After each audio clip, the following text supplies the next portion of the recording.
Would you publicly say that Donald Trump bears any responsibility for some of the losses in the midterm elections? Would you say that publicly? I don't like this. Well, yeah, I get why you wouldn't like that necessarily. You don't want to have to come out against Donald Trump, Ronna McDaniel, but it's pretty clear he was involved in the red wave dissipating. So you're gonna have to take a stance. But she's good at self-preservation, as you'll see in this next clip. I don't like these parceling out because he supported Ted Budd, who won, and he supported JD Vance, who won. I think there's a lot of things. That's why I've put together an after action report. We've got to look at Dobbs. But here's the one thing that I think people should be talking about: the amount of ticket splitting, the amount of Republicans that went out and voted for a Republican at the top of the ticket. Look at Arizona. The top vote getter is a Republican. Look at Georgia. We had 8 of 9 statewide races won by Republicans. But why are Republicans going and voting for one Republican and not the other? Trump. We have to work hard to bring those independents isn't that the answer to in. But that means turnout was not the issue. The answer is Trump, isn't it?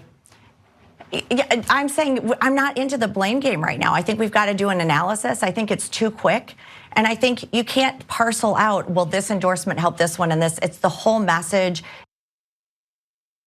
No, I think in that analysis, you probably could figure out which endorsements were important. And especially if you want to say, I want to understand the ticket splitting. I want to know why some non-Trump supported candidates did well and the ones that Trump supported didn't do well. But I don't want to do the blame game. I want to know what's to blame, but not if it's Trump. I don't want to say him specifically, which is interesting because she could go against him. Some Republicans have. They seem to be reading the wind and thinking that Donald Trump is not going to be as influential in the future as he has been up to this point. She's making a different determination and having to tap dance around the indisputable. Limited credit to Stuart Varney for calling it like it is when it comes to the midterm elections there. But Ronna McDaniel, it's ridiculous and shameless how unwilling she is to acknowledge Donald Trump's effect on the midterms. River, what do you think? I mean, I think you've got Teflon Don, and now you've got Teflon Ronna McDaniel. I mean, it is Teflon McDaniel. That's right. Some effective tap dancing around the blame game and all those things. I mean, it's just there's one thing that the contemporary GOP, and I'm talking about the corporation and the people running it, the one thing they will never do is take responsibility. So that this interview falls in line with that modus operandi,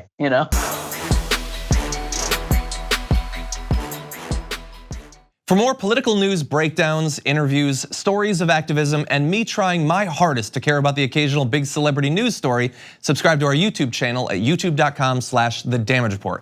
And you can ring the bell wherever it is so you don't miss anything.